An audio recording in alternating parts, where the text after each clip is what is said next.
আজকে তোমাদের কাছে একদম ইউনিক একটা স্ন্যাক রেসিপি নিয়ে হাজির হয়েছি। অনেক তো হলো কড়াইশুঁটির কচুরি, খাস্তা কচুরি, আরও কত কিছু।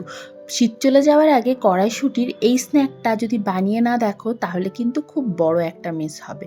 তাই আজকেই এটা দেখে ঝটপট সেভ করে রাখো আর একদিন সময় করে এর মধ্যে বানিয়ে নাও। পুরোপুরি নিরামিষ স্ন্যাক, তাই নিরামিষের দিনেও এটা অনায়াসেই বানাতে পারবে। চলো ঝটপট দেখে নিই কীভাবে বানাবে। বাড়িতে প্রচুর কড়াইশুঁটি এসেছিল, তাই আমি যতটা কড়াইশুঁটি ছিল পুরোটারই পুরটা একবারেই রেডি করব। কিছুটা রাখবো কড়াইশুঁটির কচুরির জন্য আর কিছুটা দিয়ে এই স্ন্যাকটা বানাবো। নর্মাল কড়াইশুঁটির পুর যেরকম রেডি করে, প্রথমে কড়াইশুঁটি, আদা আর কাঁচা লঙ্কা বেটে নিয়েছি। তারপর তেলের মধ্যে একটু ঘি দিয়ে কালো জিরে আর হিং ফোড়ন দিয়ে কড়াইশুঁটি বাটাটা ঢেলে তার মধ্যে নুন, চিনি আর জিরে গুঁড়ো দিয়ে ভালো করে কষিয়ে নিয়েছি, যতক্ষণ পর্যন্ত না কড়াইশুঁটির পুরটা একদম বেশ টাইট হয়ে আসে, মানে যেরকম আমরা কচুরির জন্য পুর রেডি করি সেরকম। এটাতে নতুন কিচ্ছু নেই। এবার এই পুরটা রেডি করে রাখলাম। এটা ঠান্ডা হয়ে গেলে আমি এই পুরটা খানিকটা নিয়ে নিয়েছি। পুরোটা নিয়ে নিই, ওই মোটামুটি ধরো 4 টেবিল চামচের মতো নিয়েছি। আর সাথে আমি এখানে দিয়ে দিচ্ছি ছানা। আমি 1 লিটার দুধের ছানা কাটিয়ে রেখেছিলাম, সেটা ছানা কাটিয়ে কিন্তু অবশ্যই জল ঝরিয়ে রাখবে, একটুও যেন জল না থাকে।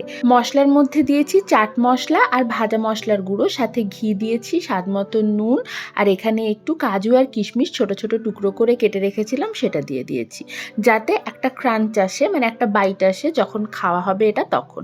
একটু চিনি দিলাম, চিনিটা আগে দিতে ভুলে গেছিলাম। চিনিটা কিন্তু অবশ্যই দিতে হবে, যেহেতু নিরামিষ স্ন্যাক চিনিটা একদম ম্যান্ডেটারি। তারপর ভালোভাবে মেখে নেওয়ার পর এরকম ছোট ছোট লেচি কেটে এটাকে ফ্ল্যাট করে তার মধ্যে আমি ভরে দিচ্ছি চিজ। ভালো করে চিজ ভরে তারপর এটাকে স্টাফ করে দিয়ে যেরকম শেপ পছন্দ সেই মতো শেপ দিয়ে এটা রেডি করে নাও।